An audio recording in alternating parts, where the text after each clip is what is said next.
Hey folks, welcome back to Skyward Sword. We are here in the Sky Keep, the 7th and final dungeon. And immediately they're throwing a chest at us and giving us the dungeon map. That should set off a few alarms in any Zelda player's head, as should the layout of the dungeon. Most notably how the rooms aren't connected to each other.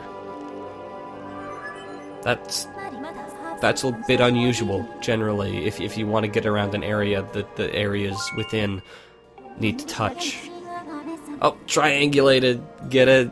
Because they're triangles. It's funny, shut up. Anyway, that's me walking in the wrong direction for a few seconds. And now, let's get to the gimmick and the selling point of the dungeon. Because here we have, as you can read there, it is a control panel. And basically the gimmick is that we shift around the rooms in order to make passageways and new routes. It's a lot like those puzzles where you have to move around 8 different tiles into a picture. Except here, there's no grand, perfect image. It's just what works for you at the time. So now that we've moved those as such, we can move to the right and then up.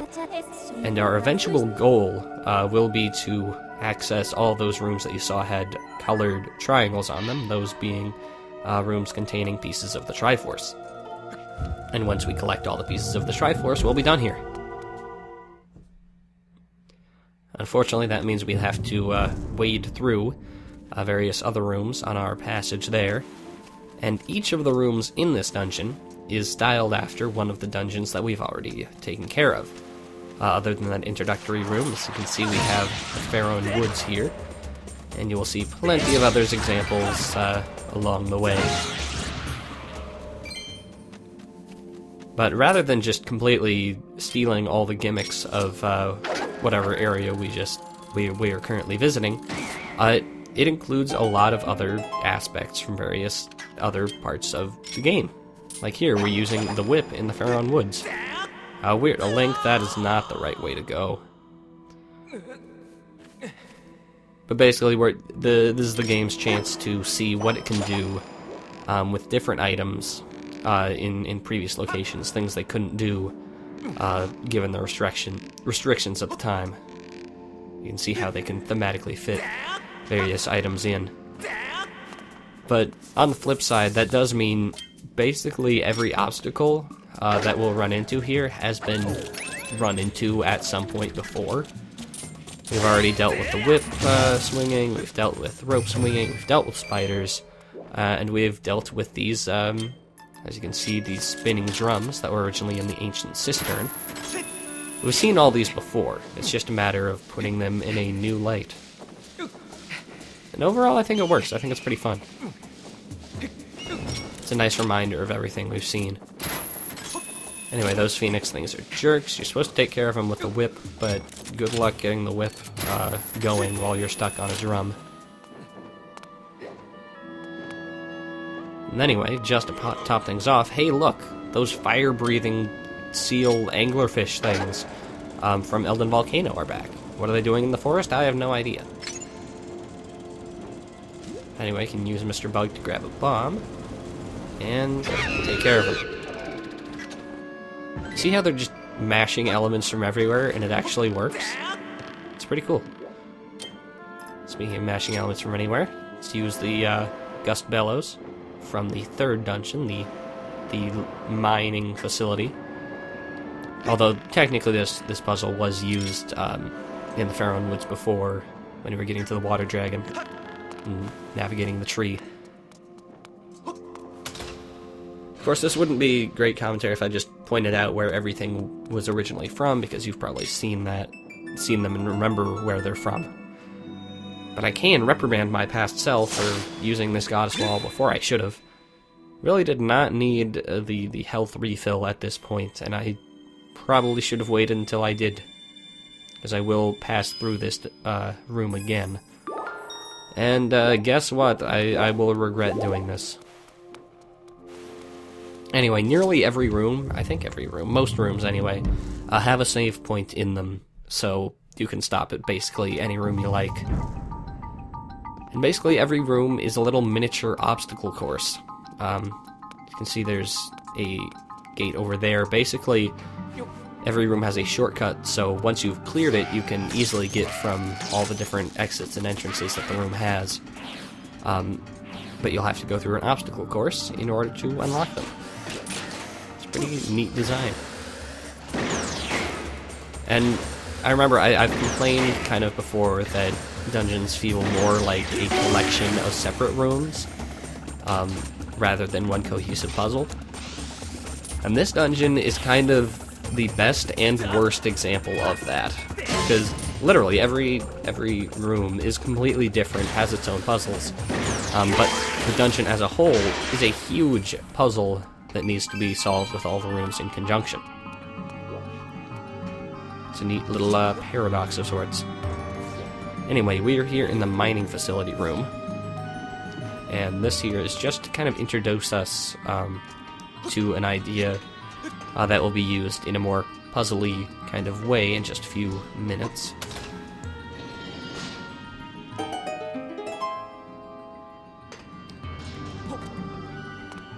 We've got Return of the Time Shift Orbs, of course, which were originally introduced in the Pirate Stronghold, and we have conveyor belts. So we have Time Shift Stones, orbs, moving in motion, and we're just gonna have to keep up with them, basically. It's kind of like using Time Shift Stones on minecarts, but it's an orb, so it's a lot cooler. And we can transport them like without the conveyor belt, so it's more flexible. Anyway, nothing too drastic here. You remember this from the third dungeon, using this a lot.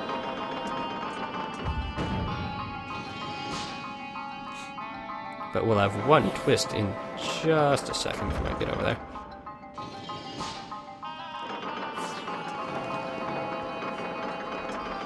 We will have to be amazing and revolutionary and mind-blowing in that. Come on, get over. Okay. We will have to use the bow to hit a switch. Oh my goodness gracious, golly goodness.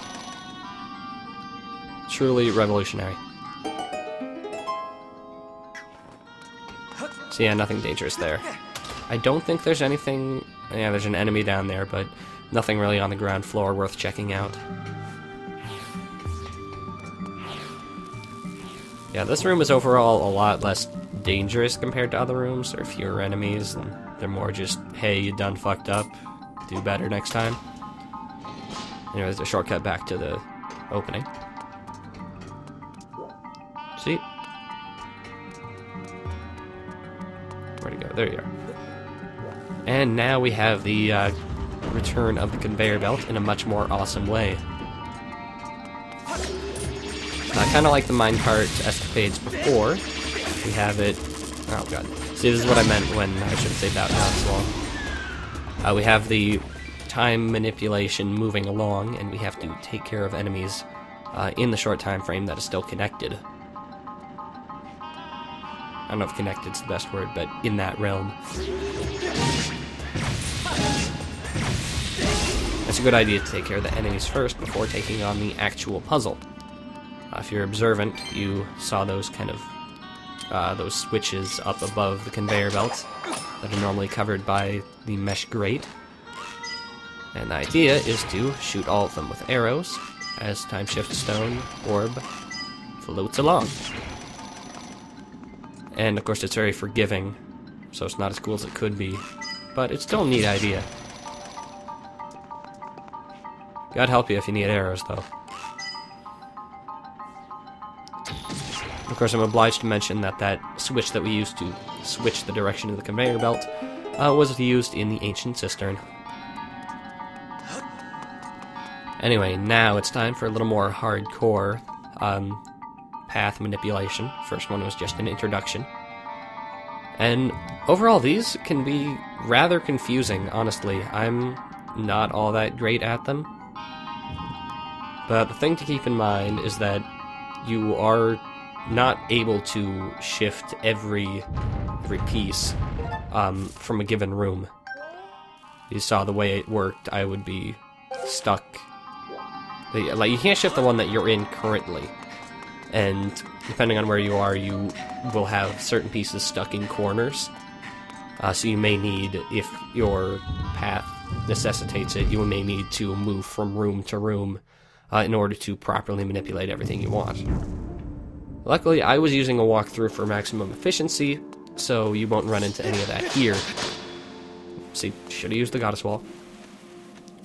But overall, you'll see that, well, you won't really see, but if you play this dungeon for yourself, you probably won't be as efficient, and you'll be running around and thinking a lot, and it's cool. Anywho, now we are in the Earth Temple kind of area. It's kind of hard to tell the Fire Sanctuary away from the Earth Temple, because they're very, very similar. But well, you can tell by the music for one thing. It's especially confusing because they have you go underground and move grates, like you would in the Fire Sanctuary. There's only so much you can do in a volcanic area, unfortunately, without completely disrupting the whole image of it. It would be pretty hard to have, like, spiders in here. Wouldn't really make sense.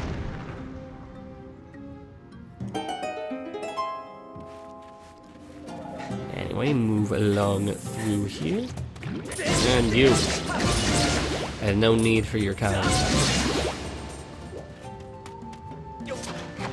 And dig on down to an underground passage. Guessed what we're gonna do down here. If you guessed move a grate, congratulations. If you guessed fight one of those annoying pincer monsters, just you wait. We'll have that too later on. But anyway, having moved that grate, we can get into the main puzzle of the area, of the room. And I have things to say about this, but first let's take care of this advanced Lizzophos. Reminder that he can breathe curse at you. But use the same tactic you had before, with basically every Lizzophos, and you'll do just fine. There's only one of them. Pretty easy. Anyway, I hate this thing right here. This is just terrible in every way. A little explanation. To get through this room, you have to activate all the gemstones in this room. There are 3. Activate them from lowest to highest. To clear the way for the gemstones, and I should have waited to break those pots, you will need to deposit bombs into various statues, as you've seen in Lanayru various times. And this lower one, you have to do some crafty bomb bowling. Move just and hope the bomb drops in. Because you won't have enough time to lay a bomb, pull out Mr. Bug, and have him fly it over there. That just won't work. You don't have enough time on the fuse. So instead, you're stuck tossing bombs, hoping it's at the right angle. And I'm basically... I don't know if there's a good, reliable way to predict it. Maybe if you've taken a class in elementary chaos theory or something, you could predict it, but look, it's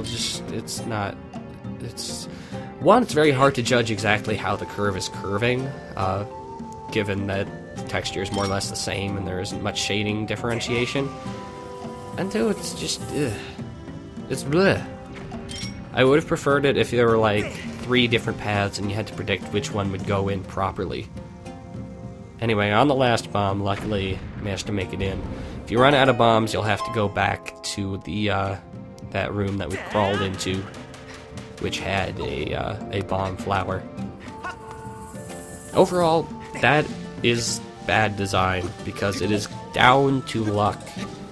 You cannot plan it, you cannot predict it. It's down to luck, and that's bad.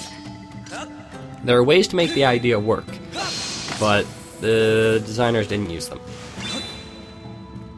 Anyway, there's a bomb flower there. Unfortunately, you can't have Mr. Bug fly this bomb over to the lower one because you need to cut down those plants first, and you can't cut down the plants first without getting up to here, and to get to here you need to roll the bomb into the thing. It's a long-winded way of saying I hate everything.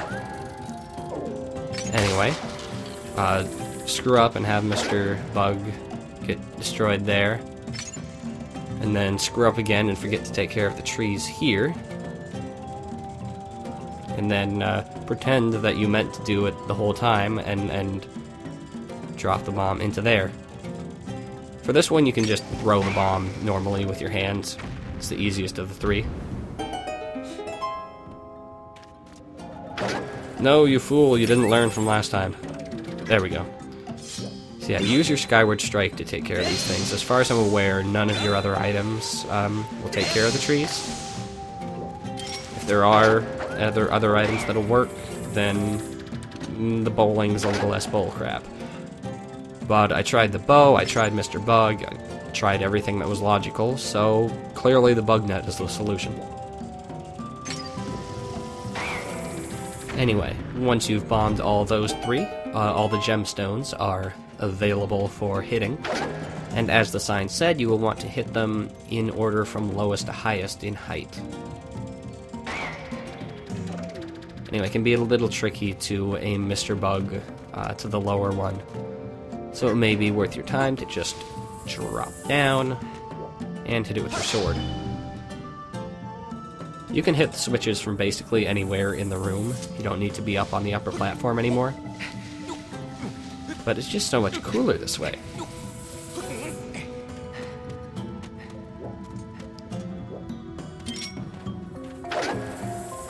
Anyway, I'm a little griped at this puzzle because it's like, hey, hit them in this order, here's the order, hit them in this order. That's the solution.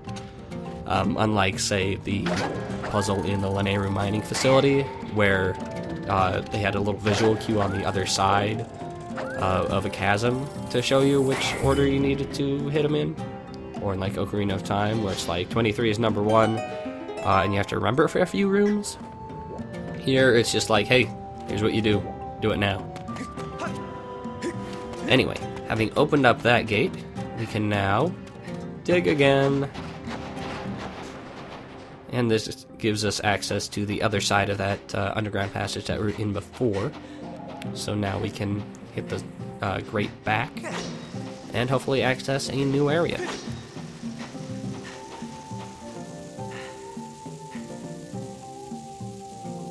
That's a long fuse.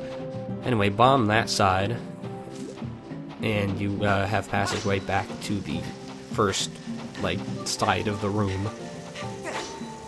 Then bomb this side, and you have access to the switch. Have I complained about stamina in these underground passages yet?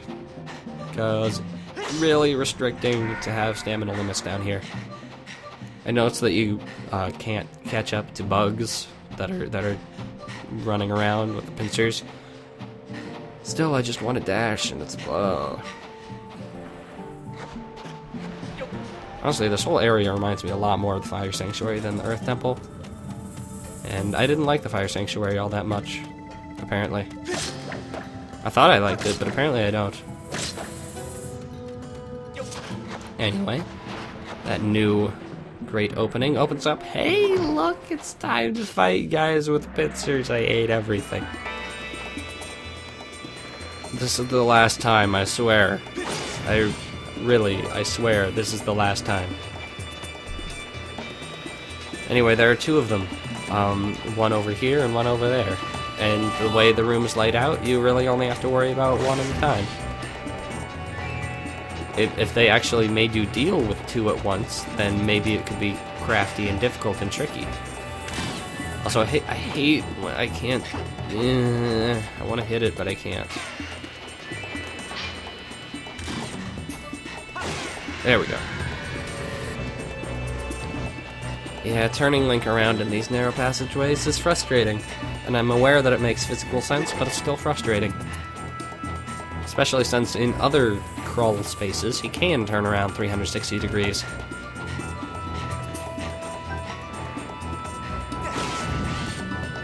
Anyway, this one is a lot like the first one in that he's exactly the same as the first one, and all the other ones that we fought. Would it have killed them to make one with, like, a weak spot that moves to different segments of the body? Kind of like Wiggler in Super Mario Sunshine? Would that be so hard? No, I was just I was a foot pace away.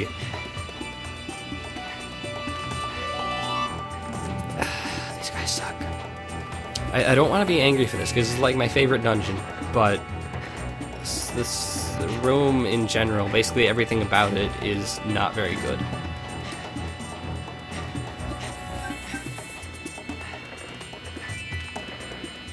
I'm gonna be patient. Gonna be calm, gonna be chill, because there are cool things coming up, but not this, not this. This is not cool.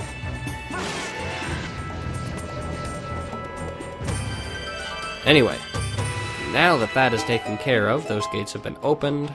Yes, you are supposed to and required to fight both of them. And now we can go up to that upper exit.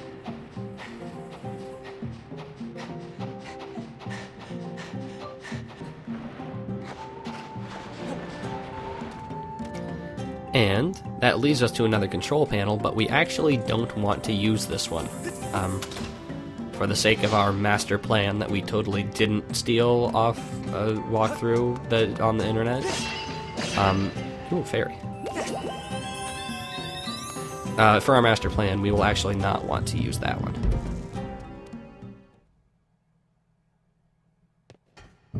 Because in here we have a mini-boss. Remember this guy? Well, you shouldn't. He's completely different from the other pirate that we fought on a plank. Yeah, this is essentially the same mini-boss as the sand ship or 5th dungeon, but this time it's in a forest. Anyway, just do the same thing you did before, slash him, parry him, and everything will go according to plan. Now, I still haven't quite mastered the timing for parrying this stuff.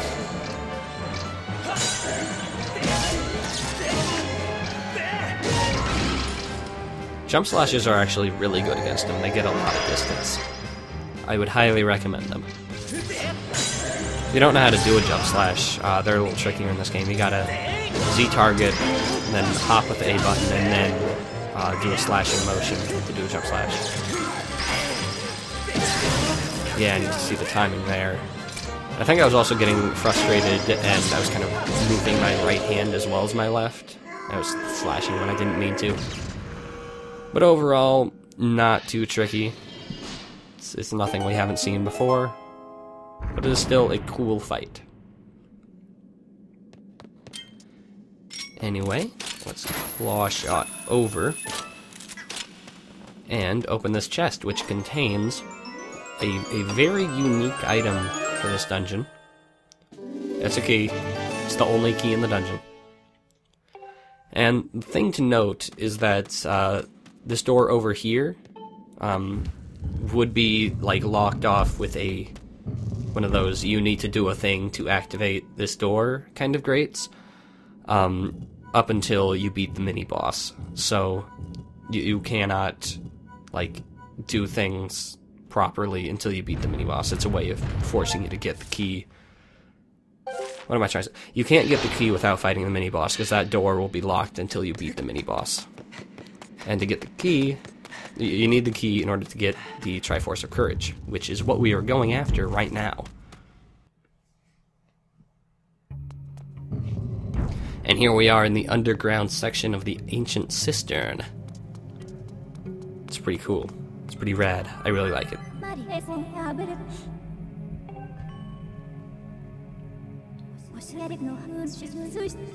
You can see every time there is a piece of the Triforce, it is indicated by that mark on the floor. Or a mark on the floor, not necessarily that one. And this is why we need the key. It's really just a way to make sure that you fought the mini-boss.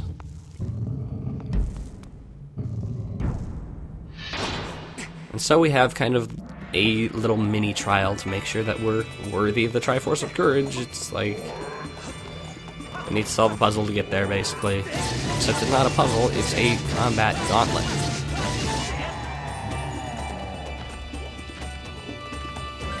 Got these dudes. on narrow platforms, but they're actually much, much less threatening now that we have the true Master Sword. Master Sword does a lot more damage, and whoopsie. And they die a lot quicker, basically. They won't have time to block if you just keep slashing wildly. Next up, we have the hardest room, I think, of the dungeon, honestly. Because clearly it's laid out as a shootout, right? We got all these bokoblins, and you can shoot them with arrows, but there's so many of them, I'm really bad at noticing all of them. Like, see, there's one up in the eye, up there, over there. No, it's off there. Ah, see it? There, I see it in retrospect, but I didn't see it before. There we go. There's one. There's this dude. There's a guy up in the air. I was like, what? I thought I got all the archers. I didn't get all the archers. But basically, probably the most frustrating thing is that there are so many archers that will shoot you with fire arrows, and those do a lot of damage. And it's very hard to have a safe place where you can get all the archers and not be in the way of any others. Anyway, it's good to stay in the corner until you've taken care of all the bokoblins, because now we have Stalfos to deal with. And look, I missed another archer. How terrible. But yeah, if you just rush in, you will die. That's basically what's going to happen, which is ironic considering we're trying to get the Triforce of Courage. But, like, there's a difference between courage and stupidity, of course. Anyway, there is sort of a thematic thing here, with getting the Triforce of Courage, and we have to deal with all these, like, skeletons and the underworld, and you're about to see there's going to be zombies. It's, like, almost thematically fitting, because we have to muster up our courage. Anyway, the third and final section... Let's try that. Third and final section of the Courage Gauntlet is yet another mini-boss.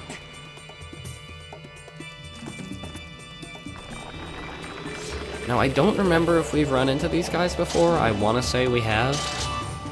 There might have been one in the Ancient Cistern. Oh yeah, there definitely was, actually, now that I think about it.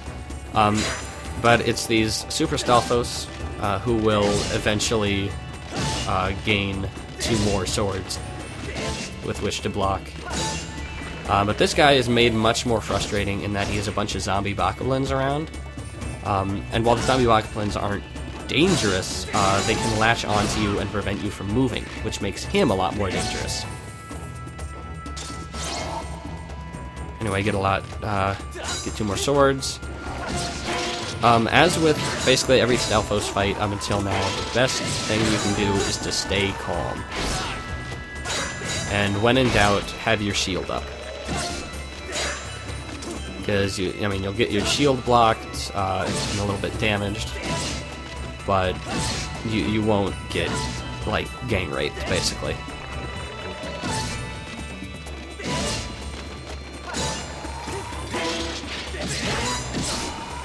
And see, that's the problem with the zombie bokoblins. They get on you, and then you can't defend from him. And that was just horrible timing right there. And he will keep constantly spawning the bokoblins, I think, until you defeat him, so it's best to just focus on him. Anyway, he spawns a fairy when he's done. You can capture that in a bottle, because I do have a nice source of health coming up. And get rid of that guy.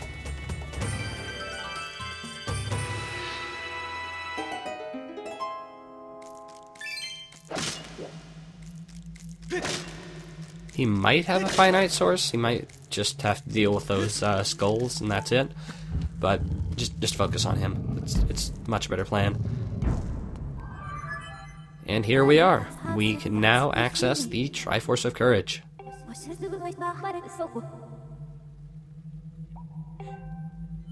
Gosh, I sure hope so, Fee.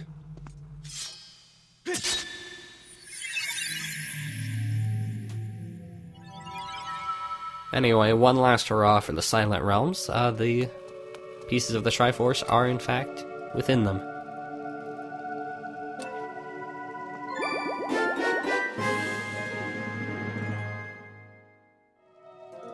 That takes care of the first piece of the Triforce, and I will see you guys next time for the other two.